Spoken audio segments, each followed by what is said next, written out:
I'm David Sanger. I'm the Chief Washington Correspondent for the New York Times, and it's delightful to see the hardy few here. This is that moment at a CNAS conference where you know who is truly staying for the open bar at the end. But before you get to that bar, we have a terrific panel here on the rebalancing to Asia. I particularly like that phrase because some of you may remember that at an early set of a trip to Asia, I guess midway through the first term, the press was given a briefing on the president's strategy, and a reference was made to the pivot. And at some point, the administration decided that wasn't a good idea. I think soon after, some Europeans came by and said, pivot away from what? And so it suddenly became the rebalancing. And Kurt, I think you had to come out and correct some of us on that point. Kurt, what's the name of your forthcoming book? I mean, the terminology is basically a Rorschach test. And frankly, I actually think rebalancing is a better word because it suggests an ongoing process of continual fine-tuning. And once the National Security Council with Jeff at the helm basically had put us through our rigors, and we had all been re-educated and only used rebalancing, only to find that the president occasionally uses pivot. So there you go. What we're going to do is have a conversation that I'll lead here for a little bit, probably about a half an hour. And then we'll have some time at the ends for a couple of questions, I guess, in the audience here. And then we look forward to wrapping up the conference and hearing from all of you. Our panel today is Jeff Bader, immediately to my left, who is the John Whitehead Senior Fellow in International Diplomacy at Brookings, and of course was running the Asia side of the National Security Council. Kurt, you've already met. He's, of course, the co-chair of the board here at CNAS and the chairman and CEO of the newly formed Asia Group. And Victor Cha, who is at Georgetown University, running the National Resource Center for Asian Studies, but of course was in the Bush National Security Council. And all three have been terrific at educating me and all of you over the years on Asia policy. Jeff, let me start with you. In the run-up to the president's meeting with Xi Jinping over the weekend, you had a lot of people saying that this could be the most important meeting between a president of the United States and a Chinese president since Nixon met Mao, and that was quite a statement. But on the other hand, we have a new Chinese president and somebody who's acted and said things that would indicate that he may actually be pushing out in some new directions. From what you've seen of this summit, did it live up to its early billing? Well, that sounds like the New York Times, as usual, setting the bar at an impossible place to clear before the year test. Then what we would do is quote you on something that sounded incredibly disappointing, wouldn't it? This is not hypothetical. I think it was a very important meeting. Whether it met the 40-year test, that's a different question, which I can't answer. But this was just a few months into Xi Jinping's first term in what are expected to be 2 terms in office, just the beginning of President Obama's second term. And it was an opportunity for the two to size each other up in their positions as leaders, to get some sense of confidence about where the two countries are going for the next 4 or 5 years. And to do so in a relatively informal setting. Now, with the Chinese, there's no such thing as really an informal meeting. I guess an informal meeting means that the paper that you're reading from doesn't say talking points at the top. But it was 8 hours together. Mm-hmm. Normally, you have an hour and a half or 2. I think they were able to really lay out their domestic and foreign policy priorities to give the other side some degree of comfort that on the Chinese side that their priority really is domestic development and not expansion, and on the U.S. side that our priority is not containment of China. In terms of what actually went on in the meeting, I think the actual conversations were interesting, but I think really the meeting is the message in this case. The fact of the meeting and giving Xi Jinping this attention and this face, I think it sends a message to the Chinese and to the region generally that the relationship is not in the perilous state that some of our frantic pundits have been suggesting. Kurt, in the year or two running up to the meeting, you heard President Obama say the words many times, I'm sure you drafted a few of these, saying we are not out to contain China, whereupon you would read in Chinese military journals and frequently in the popular press extensive articles about the U.S. containment strategy. And then here in the U.S., you would read a lot about the trap that one often falls into when rising powers deal with the establishment power. Both leaders seem to walk into this wanting to go address those, and yet you heard the Chinese use the phrase, and President Xi in particular, use the phrase great power about China in ways that I don't think I've heard before. What did that mean? Yeah, this is a great question, David.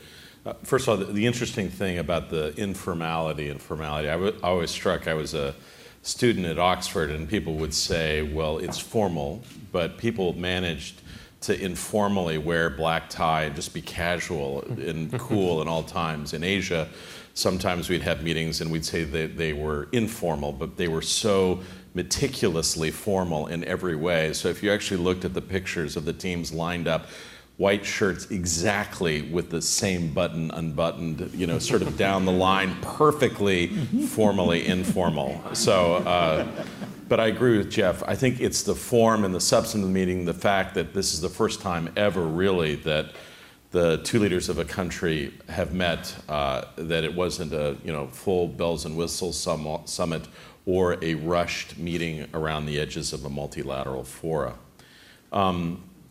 It's interesting because this progression to a set of circumstances this last weekend where China, I think for the first time really felt comfortable acknowledging that they were a great power. That path, David, from the 1990s when there was a first discussion about peaceful rise, and then they got nervous about the term rise because I think they were fearful that it would trigger some anxiety in the United States. So it was peaceful development, and then probably a set of circumstances where in some situations China was more comfortable being thought of as a developing country, particularly when there were burdens associated with what it might mean to be a great power.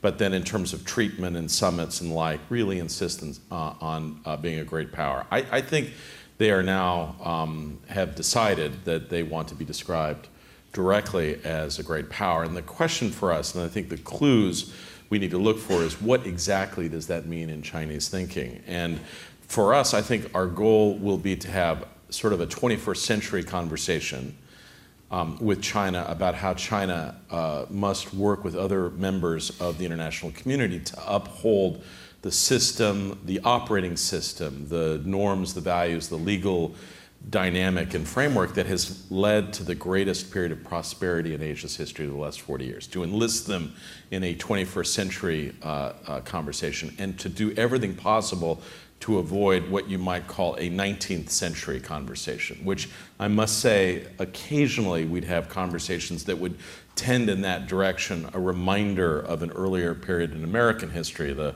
Monroe Doctrine and the Rooseveltian corollary. I think we'll have to be very careful to avoid a set of circumstances where it looks somehow that we are going to try to establish a sphere of influence along the lines that the United States and the Soviet Union negotiated with the Basic Principles Agreement. I think much to create a lot of strategic confusion in 1972. I don't think that's the direction that anyone intends to go down. I think it's much more about a conversation about responsible powers, great powers, and the role in sustaining the international system. Kurt, if I can just push you on that just for one moment. When China entered the WTO at the end of the Clinton administration, one of the things you heard so frequently about why the United States, and the argument President Clinton made for that in the Senate, was that it would wrap China into an international system and thus make them adjust their system to one of international law. What we discovered in the ensuing 14 years is that the way the Chinese interpreted was this was a moment to go change those rules to some degree to fit their interests, not unusual. We did the same thing at various times. Do you anticipate that that's where the 21st century conversation is going, in which the Chinese say, yes, you have an international system, but that's not what the one that we're entering is going to look like? Look, I think, in fact, David, it is a mixed bag. What we're finding in a number of circumstances, particularly on protections, for instance, of copyright issues and intellectual property, many groups and leadership elements in China recognize that some of those provisions that have upheld the legal parameters in Asia are very much in their interests and that they should be sustained. I think there are other areas where there are some misgivings. I think the key here is there's going to be some institutions that China is going to want to join and that the United States is going to support that full on, the WTO, the G20, our close coordination in the East Asia Summit. But it will also be important, and I think this happened, the beginning of this happened this last weekend, to enlist China in conversations about establishing norms in new arenas like cybersecurity, where you say, look, you know, the parameters, the general features of the global system that will govern or somehow bound this very complex arena have not yet been established, and you should join us in that endeavor in defining it. We'll come back to cyber in just a minute, but I wanted to turn to Victor on an area where there was probably the most agreement of any in this, surprisingly, which was on North Korea. In President Xi, you have somebody who doesn't appear to have any of the kind of emotional ties to the North Koreans that any of his predecessors had. Hu Jintao certainly didn't. Jiang Zemin certainly had more ties to them. And they came out at the end of the session, including during the question and answer with reporters, brief as it was, the Chinese making the point that any discussions have to be about denuclearization, a phrase that Kim Jong-un has studiously avoided. In fact, he sort of said giving up the nuclear weapons is off the table at several points. What accounts for this change, and how do you think the North Koreans are reading this meeting? Well, David, I think, first of all, I think that's certainly the way it's been read in the press, that Xi Jinping came out of these meetings saying that denuclearization is China's top priority. Having worked on this in previous administrations, we always operated under the assumption that it was their top priority from the beginning. The fact, I guess, that he said it now publicly is a good thing, but one would hope, you know, that the past, ever since the start of the six-party talks, that China was committed to denuclearization. So, you know, so in that sense, I think it's useful that they had this discussion about it. But, you know, I think all of us would agree that the key challenge with China on this problem is, up until this point, you know, the quality of cooperation on North Korea has always been one that has been sort of thin, tactical, and, you know, not that genuine. And I think what President Obama was trying to do at Sunnylands was push the conversation to a level of cooperation that would be more long-term, more genuine, and more strategic. But when you look at President Xi and you think of, you know, this is a man doing a constant calculus. What's worse for me, a nuclear North Korea or chaos on the border and perhaps the collapse of the state? Does he do that calculus differently than his predecessors? You know, it's hard to tell just from the statements. I mean, I think the most encouraging statement that I heard from the reporting on the trip was that the Chinese, or Xi, is framing this North Korea problem as a Chinese national security problem, right? And that's probably the most encouraging description I've heard about the way he's talking about this issue, as opposed to just muddling through or simply seeking stability, the status quo on the peninsula.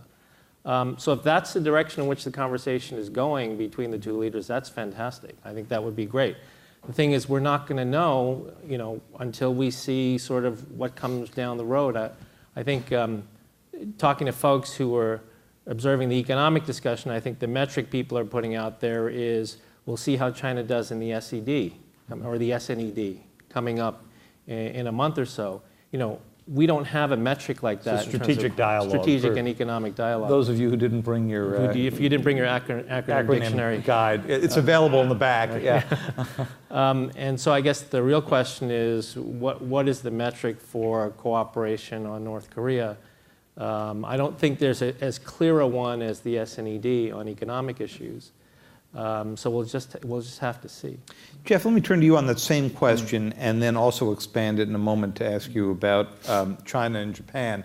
But you've talked to the Chinese about North Korea, I don't know, since MacArthur landed at Incheon or sometime like that, right? It's a very interesting conversation. So I'm interested in whether you think you heard something different here and whether their calculus really has changed. I mean, every time they deal with South Korea these days, it's usually to discuss some business deal with Samsung. And every time they talk to the North Koreans these days, it's usually the North Koreans asking for just a slightly more oil. Is he tired of that? Look, it's impossible to look at the developments of the last 5 months and not see that something has changed in China, okay? You have... The data are massive. I mean, you have President Park Geun-hye visiting China this month, the invitation having been issued on a phone call at the height of the North Korean nuclear antics, a very warm readout about the positive relationship between the two. You have the Chinese having announced the Bank of China is closing the account of the North Korean trading company, doing it publicly. You have all sorts of articles in the Chinese press by scholars, think tankers, talking about the need to get rid of the North Korea burden, to rethink the relationship between China and North Korea. Those were designed to send a message to Pyongyang. Lying behind that, you have the appalling behavior by North Korea, and the Chinese are no happier than anybody else about having 29-year-olds talking about nuclear war on their border. I mean, this is not something that they welcome. And both countries seem to be having trouble with 29-year-olds these days. Yeah, we can get into that. That's a pretty good line. Sorry, you've distracted me. The Chinese, as Victor is sort of implying, for years they've always been looking for sort of a point in the middle of the seesaw between North Korea and the U.S. And they lean one way or lean the other way depending on who seemed more problematic from their point of view. I think that seesaw has moved rather massively in the last few months, and that's why you see these new formulations by the Chinese. I think more fundamentally, the Chinese don't know this guy at all. I'm talking about their 29-year-old, not our 29-year-old. They may not have been crazy about Kim Jong-il, but they dealt with him for a couple of decades. He was a known factor. He was predictable. They had lots of meetings with him. Kim Jong-un, there's been zero. There's been no contact. I was just in China a few weeks ago, and basically no one knows him. And what they know. They don't seem to want to know him. I mean, they're not inviting him along. At this moment, no. I mean, they know at some point. So I don't think they have. I don't think they've necessarily bought into him as the future, the leader of the dynasty. To expect China to destabilize North Korea, I think that's going a bridge too far. I don't anticipate that. I don't know if they have the power to do so immediately or the inclination. But I think that, look, from the beginning of the administration, working on this issue with Kurt and Jim Steinberg, we sent a strong message to the Chinese that the more the North Koreans behaved in this way, the more the Chinese were going to find the United States, Japan, and South Korea taking actions to defend our national security that they wouldn't like, actions in their neighborhood. So, for example, the deployment of the USS George Washington to the Yellow Sea, or during the most recent exercises, the B-2 and B-52 flyouts. I mean, the Chinese understand that this is not something that, not to mention, the rise of Abe, which is all tied in with this as well. The Chinese understand that the more that the North Koreans do this, the more the US, South Korea, and Japan behave in ways that's a security problem for them. A quick question for anybody on the panel who wants to grab it, and then we'll go out to the audience.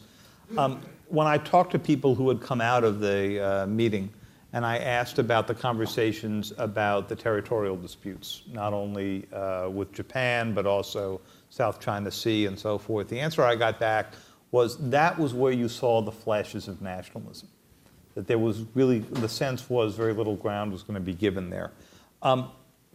Is that for a domestic political purpose for President Xi? Is that because he truly believes that this is the moment to stake those claims? And Kurt, you talked about not getting into a 19th century conversation.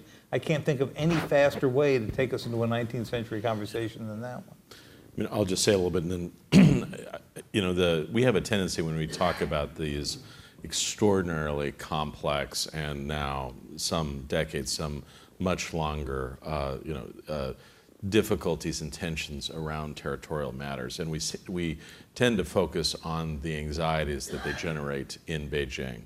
But the truth is, like my colleagues, I did an enormous amount of diplomacy around Asia on these issues, and I will tell you that a lot of the dynamics that you experienced with the diplomats of China were exactly the same around the region. Very white-knuckled, a real sense of I cannot give in, I've got no room for negotiation or maneuver. If I misstep here, it's the end of my career. A real sense of enormous difficulty in dealing with some of these issues straight up. And I have to say, I think we'll have time to work on some of the dynamics associated with the South China Sea, and we're beginning to see in Southeast Asia a growing sense of what will be necessary in terms of the kind of framework to address this. And it will take China a substantial period of time, I believe, to actually figure out a way to deal with these. But I think there at least is the beginning of a conversation. It will be difficult, there'll be challenges. We had enormous disappointments, frankly, this last summer in Cambodia. But frankly, it's on the issues that are animating the relationship between Japan and China currently. These are the ones that I'm most concerned by. And I traveled fairly regularly to the region, and I just got back from a relatively long trip in which I was struck at very high levels in both governments in Japan and China was a degree of almost parallel thinking on the topic that at least concerned me, in which basically Chinese friends would say, look, we're in the right here, it's very clear, and we know that if we just push a little harder, these guys are going to fold. And the Japanese basically in similar meetings saying, we're really, we've got the strength of purpose here, and China is within weeks of basically adjusting its position. And Victor, you hear the same thing from the South Koreans, don't you, about Japan? Sure, and I share Kurt's concern that it is at a higher pitch than we've seen in quite some time. I think one of the reasons, it's not just nationalism, I think one of the very specific reasons is that on a lot of these issues, you have efforts by different parties to try to change the status quo. Yeah. And these issues are always there, and they're cyclical, and you try to manage them. But whenever someone changes the status quo, like the former South Korean president visiting the disputed island between Japan and Korea, whenever someone does something like that, or rumors that Abe is going to reinterpret the comfort woman apology, whenever you have someone trying to change the status quo like that, that's when it gets really bad. And I think that's sort of the cycle that we're in now. The second point, very quickly, I would make is I think this conversation also connects very much back to the first conversation about, what is the model for U.S.-China relations? I mean, that was in part what Sunnylands was about, to try to understand what that model was. And I think the danger is that I think for many On the Chinese side, they see the model as being, well, we're two great powers and you just respect our core interests, and that includes these history and territorial issues. And so I think, what we have to do, we meaning the United States, is be careful not to get sucked into that sort of model of great power relations, which I think is the one that China is looking for more than the one necessarily about following rules that the international system has laid out since 1945. Okay. Well, the other thing, and frankly, Jeff was always reminding us of this in the beginning part of the administration, was to remember that good China policy really is embedded in a larger Asia strategy. And we've had some very intense diplomacy with China. It's going to be important in the period ahead to underscore the fact that this is embedded in a larger Asia framework. Close dialogue with our partners, our allies in Northeast Asia, but also continuing a deeper engagement in Southeast Asia and with other partners who are playing a larger role in Asia, including India and even our European friends who are more active there. That sort of larger context, I think, gives us a larger framework with which to deal with these extraordinarily challenging issues. Just one comment on Sure. Look, it's implicit in what my buddies here are saying. These issues are not, the sovereignty issue in these situations is not resolvable. Not resolvable in any foreseeable time frame. Okay? So coming up with schemes or plans to negotiate that is kind of a waste of time. What we need on these issues is two things. Number one, to put them back on the back burner where they were until a few years ago. That's where they belong. And that it's going to require a lot of effort to get everyone agreed to put them back on the back burner. As Victor said, someone's always doing something that moves it to the front, and then all the other parties react accordingly. And the second thing is relating to what Kurt was working on, this code of conduct and dealing with the resources issues, which are somewhat distinct from the sovereignty issues, and they're frankly not unsolvable. Yeah. I mean, frankly, the hydrocarbons out in the South China Sea are not the great opportunities. They're not the next great, great oil rush that people thought it was a few years ago. So these problems are, that problem can be dealt with. And Jeff is right. And in fact, we have seen in a couple of circumstances some actually quite promising diplomacy in which two nations or oil companies that were aligned with two nations might be able to design both a prospecting and retrieval system, if you will, and profit sharing associated with an arrangement in a situation that did not have resolved sovereignty, right? And if we were able to do that and model that, and frankly, behind the scenes, we've been encouraging that, and we're very close to some substantial efforts in this regard, that will take a lot of air out of this very intense situation. Well, my efforts to create some disagreement among these three has utterly and completely failed, as you can see. No, we disagree with you, David. I said among the three. All right, sorry. Among the four. So I'm hoping that all of you will do better. There are microphones around. Please raise your hand, tell us who you are, and actually ask a question. And we'll start with you. Thanks. Thank you very much. My name is Jean Nguyen with Voice of Vietnamese Americans. And I thank you for bringing up the point of the Southeast Asia Sea at the last question. And from what I heard, all of you have agreed that at the current meeting, it was not touched on by President Xi or President Obama. And then you suggest that it will shelve the dispute. But I do not think that, I felt that the South China Sea situation is more than just the sovereignty dispute. We have a lot more than that. It's more of a balancing of power. And I would like to ask your thinking about the nuclear potential, because China obviously has a lot of nuclear power right at the Hainan island there. And then all along the coastline of Vietnam in the South China Sea, there's many deep ports that potentially they can deploy a submarine with nuclear warheads. So would that be a concern? And I would like to come back to the point of strategic just and strategic So who want? plan of the rule of the law that many people, and you have just touched on, Secretary Campbell. So is there a way that we can ratify the clause by the Senate? This morning, Senator Corker made the point that last year, the hearing wasn't very satisfying to him. He didn't receive the message. He said the hearing was not at the high level enough, and he said we need to intensify the meaning of it. Thanks very much. We're trying to keep questions as short and crisp as they can be.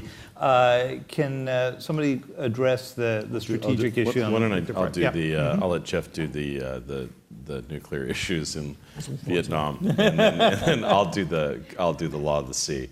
I have to say, I found myself in a lot of discussions underscoring how important it was for nations to abide by what are really far-reaching and important provisions legally laid out very carefully in the law of the sea. But it is awkward in a sense that this is now over 25 years and it's not been adopted by the U.S. Senate.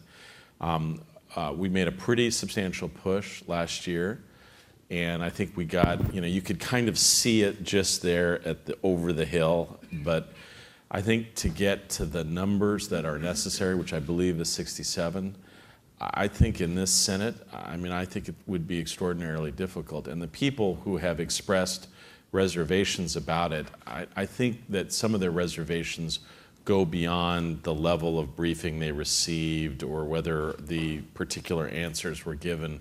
I think it has become entwined with a certain notion of sovereignty and black helicopters and such that I think we're going to be hard to explain in a manner that will allow us to get this over the finish line, which frankly hurts our strategic interests in this very complex set of deliberations. Jeff, did you have anything you wanted to add? Look, Vietnam is not a treaty ally of the United States. Philippines is, Japan is, and that affects our relations on some of these issues. Vietnam is not. The notion that the U.S. is going to become entangled in some fashion in military rivalry between Vietnam and China is simply not on. We've done a lot to improve relations with Vietnam in the last few years, and Kurt worked very hard with the Vietnamese to bring the relationship to a new level, I think with considerable success, but it is not built upon a notion of nuclear deterrence or military deterrence. We don't want that. China obviously doesn't want it, and Vietnam doesn't want that. They're not pushing us in that direction, so I don't think that that's a realistic scenario. Gentleman right here. Thank you. Stan Weeks, Spectrum Group and adjunct professor, U.S. Naval War College. Coming back from a week in Singapore last week, a couple of things struck me. First, that there is a rebalancing, there's a second rebalancing going on, and that's each country in the region is rebalancing its economic and political ties with China versus security ties with the U.S. The senior advisor to the Indonesian president wanted to have a private breakfast and talk about whether they should engage in the Trans-Pacific Partnership or whether that would split ASEAN and dilute ASEAN centrality. And I was just struck, each of these countries, including our of course, treaty allies in Northeast Asia, as well as ASEAN and India, is going through their own rebalancing. So how do we account for that as we keep up this process of rebalancing that's been identified? And the second thing that struck me in the maritime context of a meeting we had was that there is a readiness, I think, on the part of everyone except the principal disputants in Japan and China to try and identify at least some measures to mitigate and reduce tensions, or in worst case, respond to crises more effectively. And if any of you, had you seen any sign of that? Thank you. Just 2 quick points.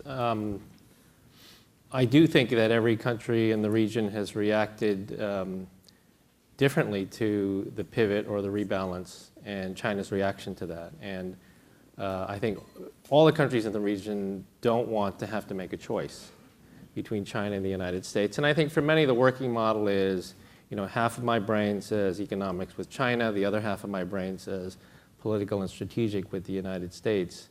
But when you get to things like TPP, which the Chinese view as a strategic thing, not as a trade thing, it does raise these sorts of questions.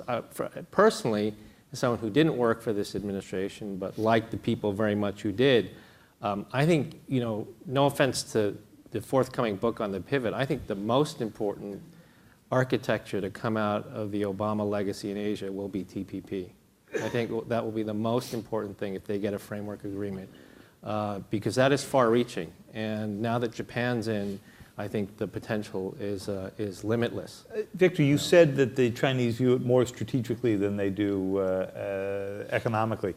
The Japanese? Well, I think yes and no. I mean, I think part of it, for me, it's hard to, no offense to anybody from Japan, but to me, Japan, I think, views a lot of it through the lens of the alliance. And so this was an important ask, I think, on the part of the United States. And, there are certain economic benefits that it would accrue to Japan from it, but it's a hard lift for them. Mm-hmm. So I think they joined it in part because they saw it as a way to build and solidify the alliance. Whether they see it as a tool, if they see it as a tool for excluding China, that would be misplaced, because my guess is that, and these guys could speak to it better than I, from a U.S. perspective, if China were interested in joining TPP, I think there would be a lot of interest in seeing that, because it could be, if China was actually a member of TPP and would abide by the rules, that would basically seek to accomplish what the Sunnyland Summit is trying to do. Curtis raised two interesting points there. Would they want to join? And second, if they did, would they abide by it? Well, one of the interesting things that happened right before the summit were a number of some key economic observers in China reporting that they wanted to have more deliberations about TPP. I think that's actually very hopeful, and it did come up in California, and I think there will be the beginning of deliberations. It's a very heavy lift, as Victor indicates, but frankly, no heavier lift for China than it will be for Vietnam. Very hard for Vietnam, and Vietnam has taken remarkable steps. If they can get over the finish line, it will be an incredible achievement of economic diplomacy, of their leadership that is still quite divided on many of these issues. The thing I would say about, and I like very much the points, I will say I think the situation is a little bit more complicated than simply political and strategic with the United States and economic with Asia, with China.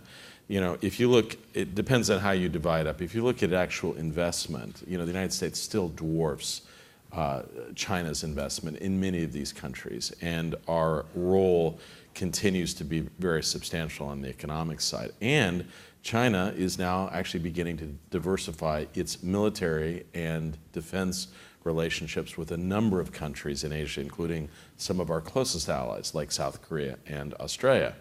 So I don't think it's as easy to mix it up. The one thing I would say is, there are sometimes debates in countries. There's an interesting debate in Australia about whether Australia needs to choose now between the United States and Japan. I don't see China pushing countries to choose, A. And frankly, if you look at the countries that are successful in Asia, they are the countries that manage to have relatively strong relations with both the United States and China simultaneously. The United States has to be comfortable with this and has to understand it. And that's why some of the times the framework that we use, that some use when they are new to Asia, is almost like a Cold War paradigm. These countries are with China, these are with the United States. Nothing could be further from the truth. Almost every country in the region wants a better relationship with China. Almost every country in the region also wants a good relationship with the United States, because they believe that by having a better relationship with the United States, they will also be able to affect a better relationship with China. And on the last point, look, the challenge about what's going around in these islands, Victor touched on this, as did Jeff, is that we have basically a group of people, both Coast Guard folks, highly coordinated fishing vessels, backed up by air power and the like on both the Chinese and the Japanese side, with an occasional, involvement of fishing vessels from Taiwan or Hong Kong. It's a highly unusual set of circumstances. Japan has not fired a shot in anger in 70 years. And there is a complex relationship between the party and the military with respect to rules of engagement in China. And these guys now are operating pretty much around the clock under pretty extensive exhaustion. And that's been going on for months, and I think it will go on for a substantial period. This is the kind of environment where accidents happen. And an accident that would happen here would be as dangerous a set of circumstances as one can imagine, with almost immediate consequences in both countries, and frankly, I think difficult to recover from in the short term. Let's see here. We had a hand in the back on the, yes, right back here.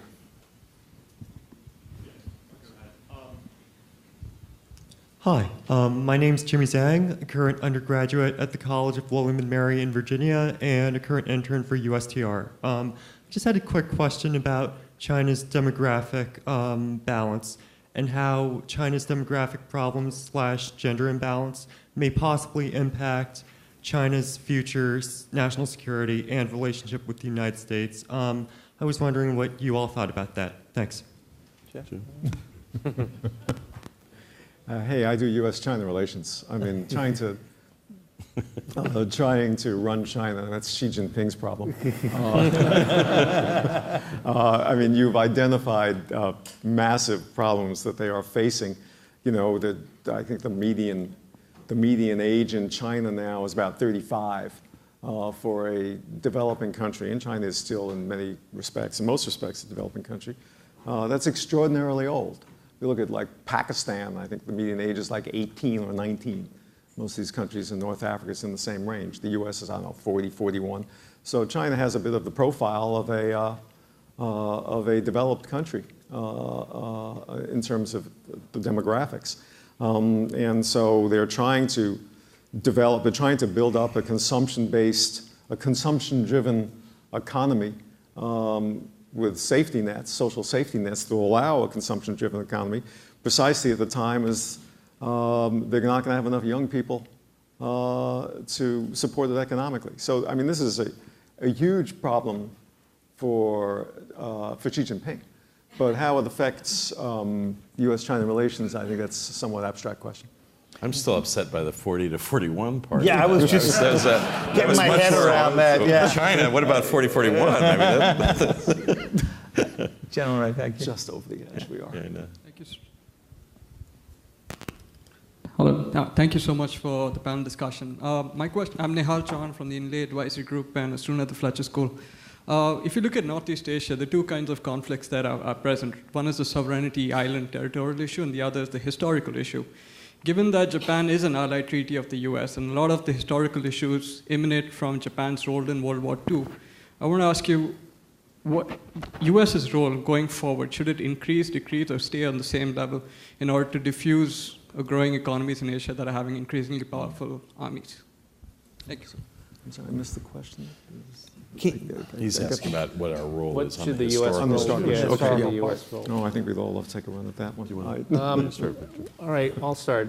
And maybe try to create a little bit of disagreement. Yeah, we can make that sound. So I would agree. I think Jeff said it earlier that whether you're talking about the historical issues or the sovereignty issues, I don't think these are easily resolvable, particularly in Northeast Asia. And so the challenge has always been, how do you manage, as Jeff said, to put it on the back burner, accept it as a baseline of friction, and how do you manage pragmatic cooperation on top of that? The U.S. role traditionally has been try to stay out of these things, particularly the ones between our allies, to stay out of it. So I would suggest that if we are rebalancing or pivoting to Asia, it gets harder and harder for the United States to not say anything or have a voice or something on these sorts of issues, whether intentional or not. So for example, when Secretary Clinton said, let's not call them comfort women, let's call them sex slaves, that was her view, but that is starting to express an opinion on things in a way that perhaps if we weren't pivoting to Asia, we wouldn't be saying these sorts of things. And I just feel like if we are pivoting to Asia and this is one of the key issues. It becomes harder and harder for the United States not to express an opinion or have a voice beyond what all of these guys have been doing, which is working behind the scenes. I think Kurt and I both want to jump in on this one. Look, the handling of historical issues in the last couple of months by Japanese leaders has not been adroit, to put it mildly. At a time when Prime Minister Abe is contemplating how to make Japan a normal nation and whether and how to revise the Constitution, get rid of Article 9, increasing defense spending in Japan, basically moving Japan in a direction which American leaders have been, broadly speaking, urging the Japan move for a generation. Not the specifics, but the broad movement towards greater responsibility for their own defense and greater military role in the alliance. These are all good things. For them to be doing this simultaneous with wobbly statements about whether or not there was aggression and what's the definition of invasion or what's the definition of aggression, visits to Yasukuni Shrine by 160 parliamentarians and the deputy prime minister, crazy statements by Mayor Hashimoto about comfort women, sex slaves. This is the worst possible environment for a major debate on Japan's security future. So I think getting back to Victor's point, I think many of us have been making the point to our Japanese friends that your future decisions on the Constitution and on your security posture, particularly on the Constitution, that's your decision. We don't have an opinion, or we should not voice an opinion on that. But if you're going to do it in the context of basically history-denying statements, then we do have something to say about that. So I agree with Victor. I think that we're going to be, we have historically, our government has been discreet and careful about, saying anything about Yasukuni, for example, visits to Yasukuni or other history issues. I think that if Japan sticks to the apology statements and behaves accordingly, such as the Chief Cabinet Secretary said they would recently, fine. But if we see more of this kind of, how should we say, sloppiness or speaking from the heart instead of the head on the part of these people, then I think we're going to have to become more vocal. Let me throw in one last question. Kurt, it comes back to something that you raised early on. As you said, cyber creates an entirely new set of issues, not only between the U.S. and China, though primarily there, but also throughout the region. And yet, you get the sense that no one has even got the terminology for this yet. Yeah. None of the deterrent concepts that we had in mind during the Cold War fully apply. When the president engaged in the conversation with President Xi, he did it solely on the question of intellectual property theft. He didn't go into the military's involvement, the Chinese military's involvement, didn't go into the concerns here and the concerns I'm sure the Chinese have about infrastructure attacks on each other. And yet what you did get was a sense from the government, from the US, that this issue is now at the center of the relationship. Can it stay there? Well, David, you put your finger on how difficult this issue is to grapple with, and I think that there is a general recognition that there will always be espionage, and there will be certain parameters that we will expect. And frankly, this is not a U.S.-China issue; it relates to almost every kind of formal diplomatic or state-to-state action that the United States and other countries are involved in. But I think the reason that President Obama and his team focused on this particular set of issues is that if continued, they will be particularly destabilizing for a whole host of reasons, not least of which is that they alienate what is essentially the ballast in the boat of the U.S.-China relationship. If the very businesses that have been most supportive of a good relationship between the United States and China feel that they cannot operate without risks of massive hemorrhaging of hard-fought patents and the like, then it's very difficult to make an argument for the kind of engagement that's going to be necessary if we're to have the kind of relationship that we're all talking about for the 21st century. I'm struck generally by we've had a number of dialogues with the Chinese government over the course of the last several years on these matters. Many of them have been between the Ministry of Foreign Affairs and the State Department, right? So let's try to find two weaker institutions. Like, let's say, any hands? Nope, that's it. Okay. So we sit down and we talk about the issues. And in fact, we find in many respects sometimes a degree of commonality in our approaches. The key for the next phase of diplomacy is really twofold. One, there has to be a broader group in both countries, and that's beginning to happen. On the U.S. side, it's the State Department, it's certain agencies that are unnamed and the like, and on the Chinese side, a similar complexion, constellation of groups that have to be involved. But I will tell you the interesting thing, for students, we have a few students in the background, you often ask yourself the question about, does theory ever matter in international relations?